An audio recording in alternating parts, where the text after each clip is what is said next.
नमस्कार। प्रस्तुत है आज का चिंतन। हमारे दूरदृष्टा ऋषि मुनियों ने विचारों की महत्ता पर बहुत अधिक बल दिया है।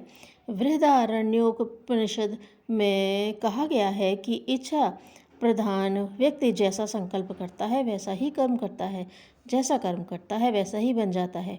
वस्तुतः जैसे हमारे विचार होते हैं वैसा ही हमारा स्वभाव, हमारा आचार भी ढल जाता है।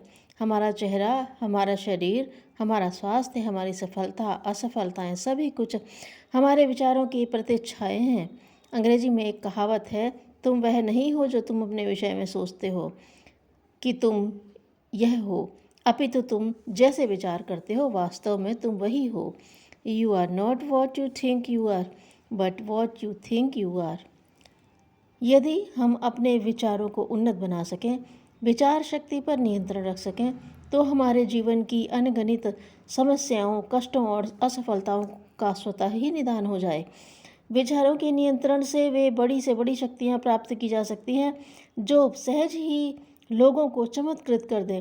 विचारों का संयमन और ध्यान की एकाग्रता, यह दो इतने बड़े जादू हैं कि समस्त पृथ्वी का कायाकल्प करने की शक्ति स्वयं में रखते हैं।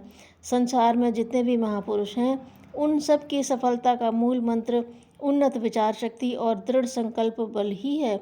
उनके जीवन में अगणित कष्ट कठिनाइयाँ आईं, परंतु इन दो शक्तियों के बल पर उन्होंने सब पर विजय प्राप्त की। ईश्वरीय प्रतिभा लेकर तो बिरले ही व्यक्ति आते हैं। संकल्प और साहस के अभाव में वह प्रतिभा भी धूमिल पड़ जाती है। कष्ट कठिनाइयाँ जिसके जीवन में नहीं आती, जो मन को निग्रहित कर कठिनाइयों में जीना सीख लेता है, संसार में वही महान और अनुकरणीय बनता है।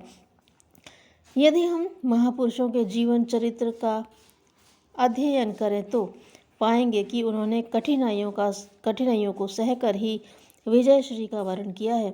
ईसा, सुकरात, गांधी और दयानंद ने अपने सिद्धांतों के प्रचार और प्रसार के लिए क्या नहीं सहा। आज मरकर भी वे यश काया से अजर अमर हैं, क्योंकि उन्होंने विचार शक्ति और संकल्प बल के द्वारा तूफानों, झंझावातों को हंसते हंसते सहकर विश्व को नूतन प्रकाश दिखलाया। इसी प्रकार अन्य लोगों के उदाहरण भी हमारे सम्मुख हैं। कार्ल मार्क्स जब अपने विश्व प्रसिद्ध ग्रंथ कैपिटल की रचना में पूरी तरह डूबे हुए थे, तब उनके घर में खाना खाने को एक पैसा तक नहीं था। गोरकी सारे दिन साहित्य सृजन में लगी रहते और जब क्षुधा बहुत व्याकुल करती तो कूड़े के ढेर से डबल रोटी के टुकड़े ढूंढते थे। ग्रैहम बेल ने जब टेलीफोन का आविष्कार किया था तब अंतिम पैसा तक उसमें लगा दिया था और भूख की भी परवाह न करके वे अन्वेषण में जुटे रहे थे। वज्रमूर्ख कालिदास संकल्प शक्ति के बल से ही विश्ववंद्य महाकवि बने थे। वस्तुतः हम भी कार्ल मार्क्स, गोरकी, कालिदास आदि से कम नहीं हैं। जो हाथ पैर और प्रतिभाएं, क्षमताएं भगवान ने उन्हें दी थीं वही हमें भी दी हैं। अंतर इतना ही है कि उन्होंने अपने दृढ़ निश्चय को, आगे बढ़ने के भाव को निरंतर बनाए रखा।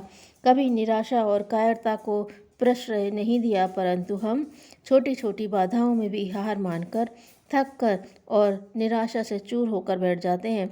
परिणामतः हमें कभी भी अपनी मानसिक शक्तियों का चमत्कार देखने को नहीं मिलता। हम जीते नहीं हैं, घिसट घिसट कर अपने जीवन के दिन पूरे करते हैं। पशुओं से भी निकृष्ट जीवन हम व्यतीत करते हैं। अपने विचारों को ऊंचा उठाइए, अपने संकल्प शक्ति को जगाइए। कायरता और निराशा, कुंठाओं के विचारों को पास न फटकने दीजिए। कौन सा ऐसा कार्य है जो आपके लिए असंभव है? अपने पौरुष और कर्मठता पर विश्वास रखिए और पूरी शक्ति से लक्ष्य की ओर बढ़ जाइए। अंधकार से प्रकाश की ओर जाइए, तभी आप मनुष्य कहलाने के अधिकारी हैं। धन्यवाद।